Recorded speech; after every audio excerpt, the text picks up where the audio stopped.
we're going to take a few minutes to just go through and review some ELA resources. So what we're going to do is just look at resources that we have already had in It's Learning. So really, I haven't changed much in It's Learning as far as the structure of where things are, but when we get to the assessments, you're going to see that we've made quite a few changes to what we've done with the assessments this summer. So it's going to be interesting to see what we've done. So let's go forth. Here we go. Okay, I want to remind you that we have our benchmarks and our level comparison charts still in there. It's been updated just very slightly this year, and you'll find that under ELA and teacher support documents. Of course, all the levels are there by grade level, Rigby level, guided reading level. Of course, we're really emphasizing Fountains of Pinnell this year, along with our SLOs. So we need to take careful consideration and look at those benchmarks for the year. They have not changed at all. Now you will note that in first grade, at the end of the year, the expectation is level I for first grade. I believe F&P ask for J, but we are requiring only I. So I don't want you to be frustrated about that. One thing also to note that we still encourage you to use other leveling systems during the school year in between the SLOs. You certainly have freedom to do that, so don't feel like you cannot do that. You may certainly use Fountains of Pinnell throughout the year as well, but during the SLO windows you will use the F&P. Okay? The Lexile bands are there, and of course there's your color key by quarter for each grade level. Alright? Next, I want you to look at some teacher support documents. I want you to remember that I had put these in there last year. We had some people come in last summer, and they did some work for us. And what I really wanted to do with this was to allow our Harcourt and Trophies series to be better utilized in our classrooms.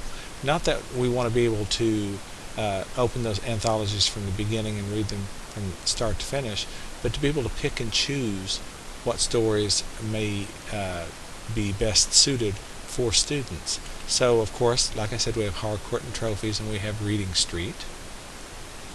But also, we have incorporated for each of the main selections these documents that show the F&P levels for each story, along with the Lexile levels. On these guidance documents, the standards are also listed, along with the focus for the story, a synopsis of each story, and then what I think is really the very best part of this are the text-dependent questions that you can use. These are already pre-written for you, and you can see over to the left where you would find these in It's Learning. We've done this for all the main selections in both the Trophy series and in the Reading Street series.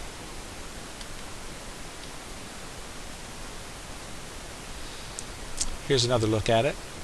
You can see in the Harcourt Trophies, this is an example grade 2 Basel series. It shows the book title, whether it's reading literature or reading informational, the focus of that particular story, the F&P level, as well as, of course, the Lexile level. Okay, now we're going to get into the parts that are really kind of different for this year, and I really want you to notice the differences because I think they're going to really be helpful to you. When you go down to assessments in the ELA section, you're going to see that, of course, each assessment has this same standard table at the front of each assessment. And within that table, you'll see that we have a report card correlation, the standards listed, and the item numbers that correlate with each standard. And of course, that's always been there. Very helpful. It's a very helpful table for each assessment. Last year, we also included quite a bit of front matter to the assessments, and this is really important front matter. It is pretty much the same on every assessment, but I want you to take notice that to read this and just be aware of what our expectations are. For ELA, of course, you're just giving the assessments one time in the year. Excuse me, not one time in the year. one time per quarter for each of the assessments in ELA. And so when you are ready, when you feel like your students are ready, that is when you are going to be giving the assessment. So it might be the 5th or 6th or even 7th week. It could be the very final week of the quarter. I would really highly encourage you not to wait until the very last week of the quarter to do this. You're going to want some time for reteaching, so just be aware of that and know that you're going to want some time to go back. You might want to go back and reintroduce some items on the assessment that would give you time to go back and do that. And please be sure to consider some other assessments along with the common assessments. Your teacher-made assessments are great to show growth, so don't just use this one assessment to show growth for students. And of course, you're always using your professional judgment whenever you are working with your kiddos and using these assessments, okay? Take a look at this statement down here. This is really important. It's been here all along, and we kind of bolded and highlighted it. I think it's really, really important that you use a lot of different means of assessing your students, and that just really emphasizes that point. Okay, this is new to the assessments. The first thing you'll see on this portion of it is this part right here that is highlighted. Answers represent a standards-based score of 3. So whenever you see the answer document in the ELA assessments, for instance, when you look down at number 7, you see a suggested answer. That suggested answer is a standards-based score of 3. And so if the child answers right along that line, you know that's a 3, okay? But one of the other things that we've done with all of the assessments this year, or will do with all of the assessments this year, we are going through with the teams, and we are we are analyzing each of the items, and we are including the DOK levels, the depth of knowledge levels for each item. So now you can see kind of, where each item stands. They're really not high on 4s. This particular assessment has, I can see a couple of three level 3 DOK items, a lot of 2s, and a couple of 1s. So I think it's fairly balanced, and that's been our goal, is to balance those out as far as DOK items. But we felt like that would be very, very helpful to you. Also in the scoring guide, I want to emphasize just the different types of questions. Of course, there are selected responses, fill-in-the-blank questions. Those are limited, of course, because we know that in the future there won't be as much of that type of assessment in the future. So there are some of those questions, but not quite as many. There are constructed response items and extended response items. Now take a look at the highlighted parts under constructed response and extended response. On select items, students have the opportunity to justify their reasoning or provide more detailed and/or unique responses.